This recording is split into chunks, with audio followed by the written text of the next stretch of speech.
Mark Ruffalo stood by the window of his spacious apartment on the top floor of a skyscraper, watching the endless flow of cars below. The evening city sparkled with lights, but Mark barely noticed the glow. His mind was a whirlwind of thoughts. The last few months felt like a dream. After a string of successful films, his career had soared to new heights. His face was on magazine covers. Every word of his was analyzed on talk shows. Contracts were pouring in one after another. But with fame came problems. A knock at the door made him flinch. He slowly approached and opened the door. "Hi, Mark," Coyne said, tilting her head. She looked flawless, her blonde hair perfectly styled, her makeup barely noticeable. She held a small black handbag in her hands. "Coyne, what are you doing here?" Mark's voice was tense. "Can I come in?" Her voice was soft, but her gaze carried a cold confidence. Mark hesitated for a moment, but then stepped aside, letting her in. She walked further into the apartment, surveying the space with hidden satisfaction. She approached the window and ran her fingers along the thin glass. "Nice view," she remarked over her shoulder. "If you came here just to talk about the view." Mark started, but Coyne interrupted him. "Let's get straight to the point. I want my share." Mark tensed up. "Share? What share?" He moved closer, crossing his arms over his chest. Coyne turned to face him. A glimmer flashed in her eyes. "I've been by your side all these years. I helped, supported, advised. And now that you're at the top, I deserve my share of your success." Mark felt his fists clench. "We were never business partners." Coyne took a step closer, her voice low and cold. "You know, this could be presented very differently in court. I have evidence, messages, photos, contracts where you mentioned my involvement in your decisions. You don't want your reputation to be destroyed at the peak of your fame, do you?" "Is this blackmail?" Mark gritted his teeth. "No, it's justice." Coyne smiled slightly. Mark walked to the window, staring at the chaotic movement of the city below. He felt his anger building up, but he knew that aggression would only worsen the situation. He remembered how he built his career, how he took risks, how he worked late into the night, how he learned from his mistakes. And now she wants to take all of that away in one swoop? He slowly turned back to Coyne. "Do you really think money will give you what you're looking for?" Coyne tilted her head. "I'm only looking for what's mine." Mark stepped toward her, his voice calm, but with an inner strength. "Then you're wrong about me." Coyne raised an eyebrow. "We'll see." She left the apartment, leaving behind a faint scent of expensive perfume. Mark stayed by the window, feeling the tension rising inside him. He knew this was just the beginning, and he wouldn't let her take it so easily. Mark sat in the dimly lit living room, holding his phone. His fingers nervously scrolled through the screen as he browsed news and comments on social media. Articles about the lawsuit with Coyne were already gaining popularity. The headlines screamed about the scandal, and the names of lawyers appeared in every other news story. His name, Mark Ruffalo, was flashing in Twitter trends. He ran his hand through his hair and sighed. The silence in the apartment seemed almost suffocating. The muted sound of rain from outside reached him, with drops rhythmically hitting the glass of the large panoramic windows. Mark stood up and walked over to the window, gazing out at the city below. The car lights, neon signs, distant silhouettes of pedestrians. Everything seemed so distant and alien. Suddenly, his phone vibrated in his hand. It was his lawyer, Sam. Mark answered the call. "Mark," Sam's voice was even, but there was tension in it. "I just spoke with Coyne's team. They're insisting on their terms."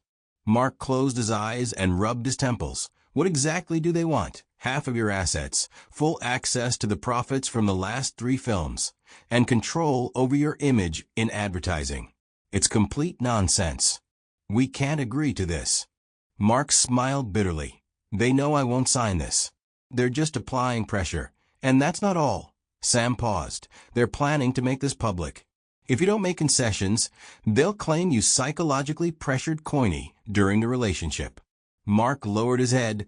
feeling a heavy pressure in his chest. Do we have any options? Sam sighed. The only option is either going to court and risking losing everything or trying to reach an agreement. But Coiny plays hardball. Mark clenched his fist, feeling his anger rise.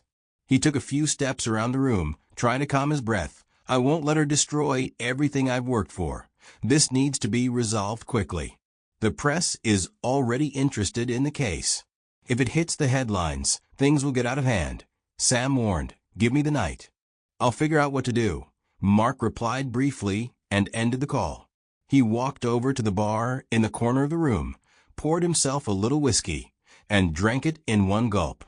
Mark leaned on the bar counter, staring at his reflection in the mirror behind the bottles.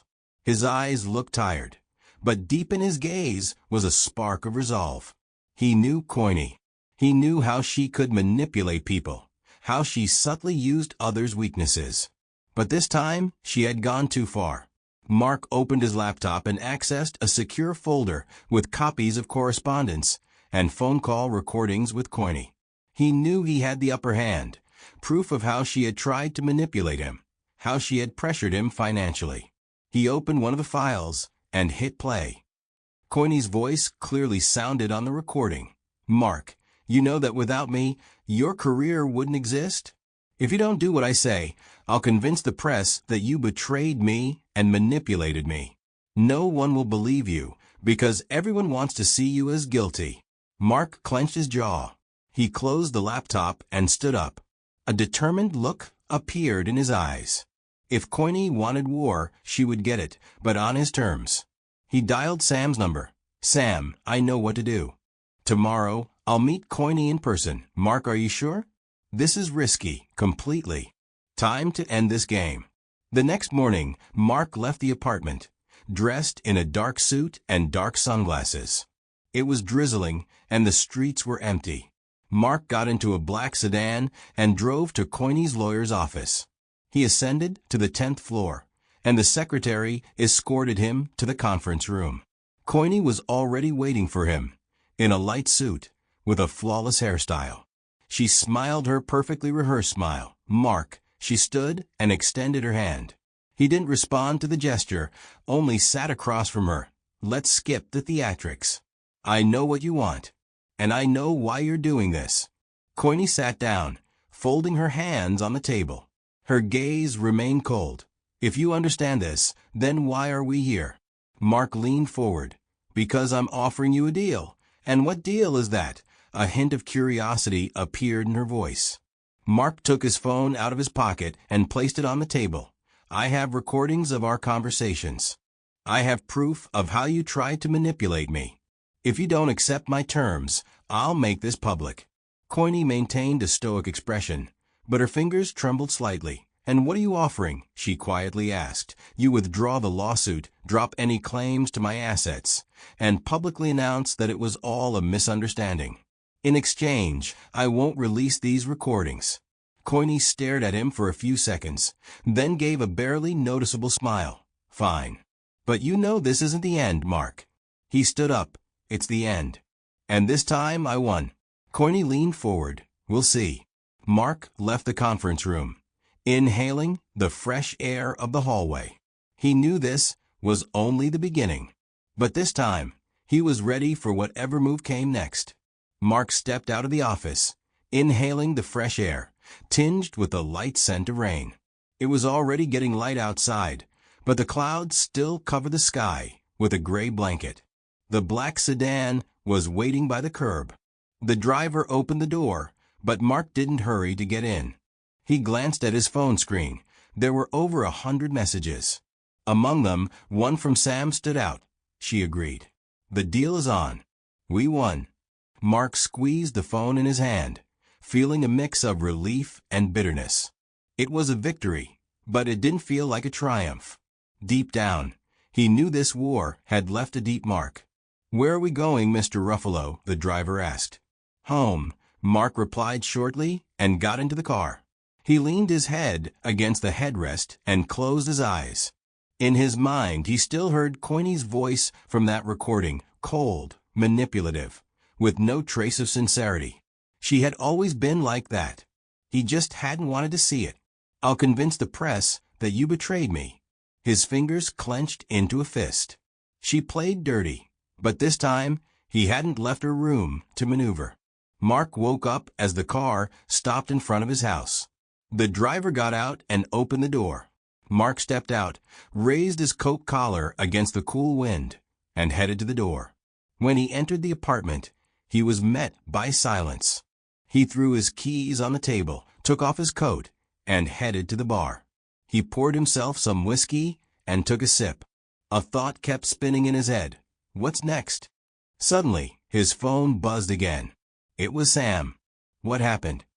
Mark answered. Mark, we've got a problem. Sam's voice was tense. Did she back out of the deal? No, Sam paused. Worse. She gave an interview to Variety. The article's coming out tomorrow morning. Mark slowly sat down on the couch, gripping the phone tightly. What did she say? She said you psychologically pressured her. That she was afraid of you. That you threatened her. Mark threw his head back and closed his eyes. His heart was pounding in his chest. Do we have proof that this is a lie? She knows, Sam said quickly. But it doesn't matter. The public is always on the side of the victim. She's already launched a wave against you. This is going to be a scandal. Mark gritted his teeth. So, she wants to destroy me publicly, even if we have evidence? She's playing on emotions, Mark. And the press will buy it. Mark stood up abruptly and walked to the window. The rain outside turned the city into a blurred painting of lights and shadows. We need to act fast, Mark said. There are two options, Sam spoke calmly. We can release the recordings and show she's manipulating. But then you'll look like a cold strategist. Or, we can hit her image more gently. Insider information. Show she's using this situation for self-promotion. Mark thought for a moment. Releasing the recordings meant winning legally, but losing part of his reputation. Hitting her image was a risky move. Do we have a plan? Mark asked. If you want to go through insiders, yes. But we need time and a few key journalists. Do it, Mark said firmly. Are you sure? She started this game. I'll finish it. The next morning, the headlines exploded. Coiney accuses Mark Ruffalo of psychological abuse. The internet erupted. Mark's social media accounts were torn apart. Thousands of comments flooded in. Mark is a monster. I'm never watching his movies again. Coiney deserves justice. Mark sat calmly in his office, scrolling through the news feed. Sam entered the room, holding a folder. We're ready. Do it, Mark said without taking his eyes off the screen. An hour later, a new article appeared in Variety. Exclusive. Coiney using accusations for self-promotion. Insiders reveal she's preparing a huge PR deal from the scandal. Within hours, comments on social media began to shift. Maybe Coiney just wants attention? Seems too suspicious that this happened right before her new deal. Looks like a PR strategy. Mark calmly finished his whiskey. Sam came closer. She called. She wants to meet. Where and when? She's waiting for you tonight at 7. At the hotel. Mark smiled. Perfect. At 7 in the evening, Mark entered the luxurious hotel room. Coiney was sitting on the couch, holding a glass of champagne. Congratulations on your victory, she said, without taking her eyes off him. You knew I would take this step, Mark replied, sitting opposite her. I knew you were strong, but I didn't think you'd risk your image. Mark leaned forward. You played yourself. Coiney took a sip of champagne and smiled. Let's see, Mark. This isn't the end of the game. Mark stood up. It's the end. He walked out of the room, leaving Coiney alone. He knew she would try to get back at him. But this time, he was ready. 3 weeks passed. The media buzz gradually died down. People shifted their attention to a new scandal involving some musician, and Mark Ruffalo's name started disappearing from the headlines. His team worked tirelessly to smooth over the reputational damage, and it seemed they had succeeded. Mark stood by the window in his office, holding a glass of whiskey. Sam entered, holding a tablet. Latest numbers, he said, placing the device on the table. Mark saw the screen. Stock increase, plus 8%. We're regaining ground, Mark said, taking a sip. Regaining? We're already winning. Sam sat down in the chair opposite him. Coiny is no longer mentioned as a victim. Now everyone's talking about her manipulation. Mark nodded, but there was no sense of relief in his gaze. He knew this wasn't over yet. She's been silent for 2 weeks, Sam noted. That's concerning. Do you think she's planning something? She's always planning something. Mark placed the glass on the table. The question is, what? The phone on the table buzzed. A message from an unknown number. Mark, meet me. You know where? Who's it from? Sam asked. Mark replied, picking up the phone. Aren't you going? Mark paused for a moment, then smiled. Of course I'm going. Mark entered the dimly lit hall of the elite restaurant. Coiny sat at a table by the window. She looked flawless, a black dress, perfectly styled hair, red lipstick. When Mark approached, she looked up at him and smiled. Welcome back to life, she said, taking a sip of wine. Mark sat across from her, studying her face carefully. What do you want, Coiny? I wanted to talk in person. No lawyers. No media. About what? About the future. Her voice was soft, but her eyes gleamed with cold determination. You won this battle, Mark. But we both know this is just the beginning of the game. I don't play games. No, you do. Coiny leaned forward. And you're good at it. That's why I want us to join forces. Mark raised an eyebrow in surprise. Join forces. Think about it. She tapped her glass with her fingers. We're both strong. We both know how this industry works. We could control it together. Mark slowly leaned back in his chair. You want me to be your partner? After you tried to destroy me. It was business, Mark. Nothing personal. Mark closed his eyes for a second. He saw through this game. She knew he had the upper hand now and was trying to draw him back into the trap, this time through collaboration. I don't trust you, Coiny, he said calmly. And you're right not to, she raised her glass. But you know I'm right. Together, we can do anything. Mark stood up. Thanks for the offer, but I'll pass. Coiny sighed. If you refuse, I'll still find a way to get back in the game. Mark leaned in close, their faces just a few centimeters apart. I know. But next time, I won't give you the chance to make the first move. He turned and left the room without looking back. Mark stepped outside. The evening air was cool, and the city lights flickered in the reflections of rain on the sidewalk. He heard the restaurant doors open behind him, but he didn't stop. Mark. Coiny's voice made him pause for a moment. He turned. It's not too late to change your mind, she said. Mark paused for a second, then smiled. For you, it's too late. He got into the black sedan that pulled up to the sidewalk. The doors closed, and the car drove off. Coiny stood on the sidewalk, watching him leave. A barely perceptible smile appeared on her face. See you, Mark, she whispered. A month passed. Mark was reading the morning news, sitting in his office. The headline on the front page. Coiny signs a multi-million-dollar deal with a major film producer. Mark put the newspaper on the table and took a sip of coffee. Sam entered the office. She's back in the game, Sam said. Knew this would happen, Mark replied, not taking his eyes off the window. What are we going to do? Mark smiled. We wait. She'll make a mistake, and then we'll put the final period. He raised his glass of whiskey. To victory and what's still ahead.